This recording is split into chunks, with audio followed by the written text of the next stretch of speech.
Et bonsoir à tous, bienvenue dans cette nouvelle édition de votre journal. Nous n'en sommes qu'au tout début des démarches, mais Noirmoutier pourrait bientôt compter 2 IGP sur son territoire. Après la pomme de terre, les ostréiculteurs de l'île ont entamé la procédure pour labelliser leurs huîtres, une indication géographique protégée qui permettrait de sourcer encore un peu plus le produit et de protéger ses producteurs. Albin Mouton.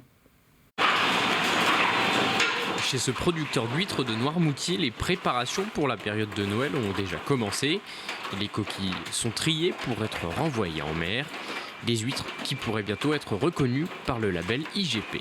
IGP, c'est indication géographique protégée. Donc ça va signifier que nos huîtres, on ne pourra pas tromper le consommateur. Il y aura vraiment un cahier des charges et le nom Noirmoutier sera protégé. Le producteur est bien de Noirmoutier et qui produit ses huîtres à Noirmoutier. On pourra mettre huîtres de Noirmoutier et le consommateur ne sera pas trompé. Une démarche entamée récemment par la coopérative ostréicole de Noirmoutier pour protéger ses producteurs et éviter que le nom de Noirmoutier ne soit repris en dehors de l'île. On sait beaucoup que les huîtres voyagent énormément et surtout du côté de Marennes-Oléron. Marennes-Oléron produisent 20% de ce qu'ils vendent, donc c'est des huîtres qui viennent de partout. Donc à Noirmoutier, on est vraiment un petit secteur et on a ces spécificités-là qu'on voudrait bien qu'ils soient reconnus. On a des parcs côté baie de Bourgneuf ou côté Atlantique, donc de chaque côté de l'île, et donc toute la production se passe là. Pour obtenir le label IGP, un cahier des charges doit désormais être rédigé. La coopérative a lancé la démarche, mais ce n'est pas réservé aux adhérents de la coopérative. Tous les producteurs de Noirmoutier peuvent venir pour écrire ce cahier des charges. Il n'y a rien d'écrit encore. On va tenir tout le monde au courant au moment qu'on lancera le cahier des charges pour que c'est les producteurs qui décident ce qu'ils mettent dedans. L'obtention du label devra ensuite être examinée par l'Union européenne, une procédure qui pourrait durer environ 2 ans. Mais la coopérative de Noirmoutier semble optimiste. Oui, on est plutôt optimiste parce qu'on est un territoire assez fermé, facile à protéger. Donc des conseils qu'on a eus, normalement on est assez optimiste. Sur l'île de Noirmoutier, la pomme de terre a déjà obtenu ce label. Le sel est quant à lui reconnu par le label rouge. Au chapitre de notre santé à présent, voilà 1 an et demi que la crise du Covid-19 a commencé en France. L'occasion pour les autorités, notamment sanitaires, de faire le point en cette mi-octobre. Quelques chiffres, regardez, la région des Pays de la Loire est actuellement la 2e de France en termes de vaccination des adolescents. Sur l'ensemble des hôpitaux vendéens et les 7500 agents que cela représente, 16 ont été suspendus faute d'être vaccinés. Et il y a en ce moment entre 5 et 6 patients en réanimation. De la même façon qu'on est un département où les taux d'épidémiologie sont les plus bas, on est aussi un département où le taux de vaccination est le plus haut. Et on fait une corrélation assez naturelle entre la baisse de l'épidémiologie et la hausse de la vaccination, puisque en Vendée, on est le premier département de la région en couverture vaccinale et dans les 10 premiers départements au niveau national. Donc on a vraiment de très bons résultats. Et pour les personnes de plus de 55 ans, on est à un taux de couverture vaccinale de 95%. Donc on considère que c'est quasiment fini pour les plus de 55 ans. Toujours au chapitre de notre santé, la suite maintenant de notre feuilleton consacré depuis hier à Octobre Rose. Direction le rétro-littoral Sablé avec 400 personnes qui ont participé la semaine dernière à un drôle de rassemblement dans le bourg de l'Île-d'Olonne. Un jeté de soutien-gorge pour rappeler combien le dépistage du cancer du sein est important. Alexia Janet. Allez, on secoue, on secoue! On pourrait croire que l'heure est à la fête à l'Île-d'Olonne. Mais en réalité, si ces 400 hommes et femmes sont mobilisés aujourd'hui, c'est pour une cause bien sérieuse. Parce que le cancer du sein provoque 12 000 décès par an en France, la commune organise pour la 3e année consécutive un jeté de soutien-gorge. Une action organisée dans un seul but. Quand nous on demande de jeter son soutien-gorge, c'est justement oser l'enlever pour le montrer à un professionnel de santé. C'est toute une symbolique. D'abord, c'est de la santé publique et donc il est important de rappeler à tout concitoyen qu'il y a de la prévention qui est faite en France, qu'il faut le faire. Et aussi, c'est aussi pour personnellement, dans ma famille, il y a des personnes atteintes du cancer du sein et je suis persuadée que je ne suis pas la seule et que dans beaucoup de familles, on on a tous des personnes concernées par cette maladie. En Vendée, chaque année, 56 000 personnes reçoivent un test de dépistage et 33 000 seulement le font. Une maladie qui concerne les femmes principalement, mais pas seulement. On le voit, il y a des hommes et il y a des femmes. Et à la délégation aux droits des femmes du Sénat, je m'attache toujours à ce que les sujets soient portés par les hommes et par les femmes parce qu'ils nous concernent tous. Le cancer du sein, oui, il concerne les femmes. Il y a aussi quelques hommes qui sont touchés par le cancer du sein. Il faut le savoir, il faut communiquer. Donc ce matin, c'est important de communiquer dans la convivialité malgré tout.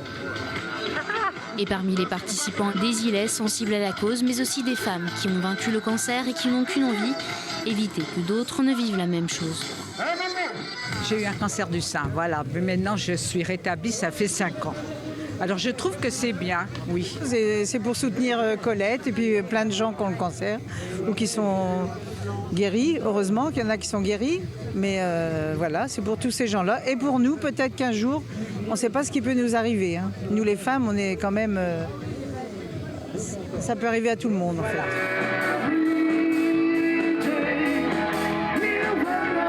Pendant cette journée, le CCAS de la commune a récolté plus de 6 200 € qu'elle reversera ensuite à l'association vendéenne de lutte contre le cancer.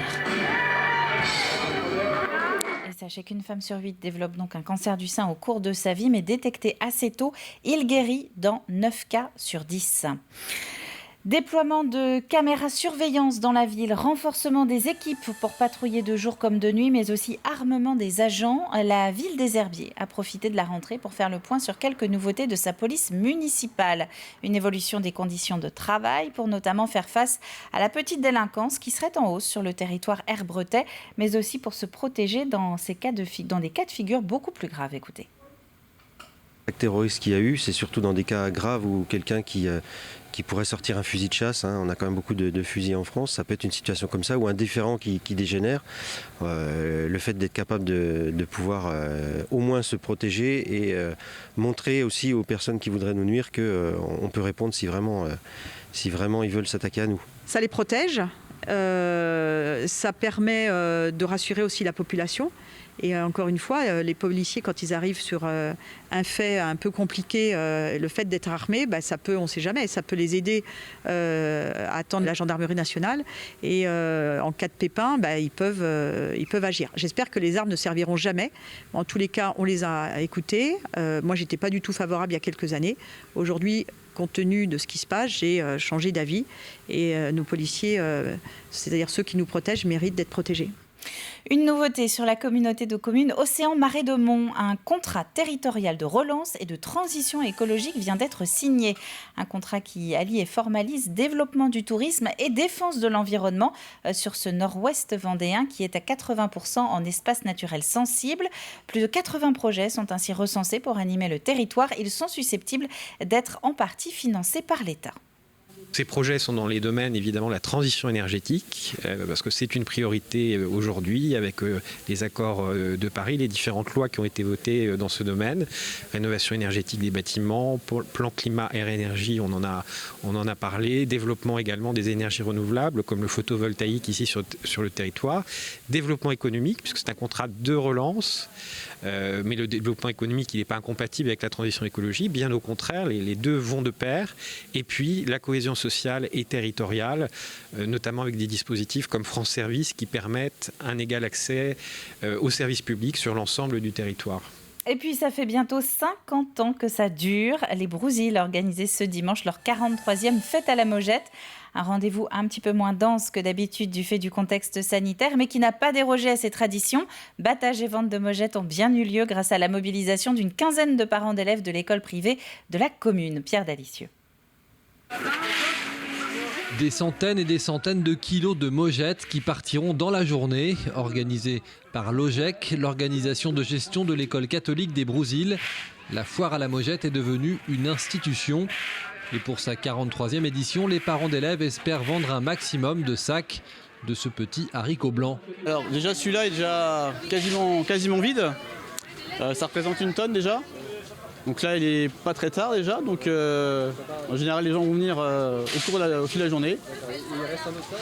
Il reste un autre sac. On espère entamer et vider au plus pour récolter de l'argent pour l'école. Ici, il est bien sûr aussi possible de manger la mojette sur place. Et pour ce faire, une poignée de bénévoles a dû se lever tôt. Il faut qu'elle soit cuite à point au bon moment. Il faut du temps. Une bonne matinée de cuisson avec un démarrage du feu à 6h30 ce matin. Et voilà. Oui, il faut être organisé quand même. Ah oui, c'est une organisation. Et puis de la surveillance du coup toute la matinée. En presque un demi-siècle, la fête de la Mojette a su devenir un événement incontournable pour la commune et les alentours. Une fête qui, comme beaucoup d'autres, a manqué l'année dernière aux habitués. Tous très heureux de revenir célébrer un des symboles de la Vendée. La commune des Brousilles, avec quelques autres en Vendée, est vraiment le fief de la Mojette de Vendée. Et donc on appelle le Fayot également. C'est la 43e édition cette année. Et donc c'est une manifestation qui est ancrée dans le paysage brésilien depuis toutes ces années. Et donc la Mojette est bien sûr l'objet principal de cette manifestation. Mais au fil des années, ça s'est agrémenté de marchés d'artisans, de structures jeux, animations pour enfants. Et donc cette année, c'est un peu le renouveau après une année de pause liée au Covid. Une mojette qui, avant tout ça, doit être récoltée et battue à l'aide de cette batteuse qui a traversé les générations et dont tout le monde ici prend particulièrement soin. Ouais, ça fait 2 ans qu'elle n'a pas tourné, donc forcément ça fait plaisir, ouais. Oh, on va attendre un peu, voir dans un quart d'heure si elle tient le coup. Pour l'instant, c'est le démarrage. Rendez-vous donc l'année prochaine, si tout va bien, pour la 44e édition de la foire à la Mojette. Cette fête en l'honneur de ce petit lingot blanc. Et c'est la fin de ce journal. Merci à vous de l'avoir suivi. Le prochain rendez-vous avec l'actualité vendéenne, c'est demain matin dès 7h avec la matinale animée par Alexandre Debray. Bonne soirée à tous.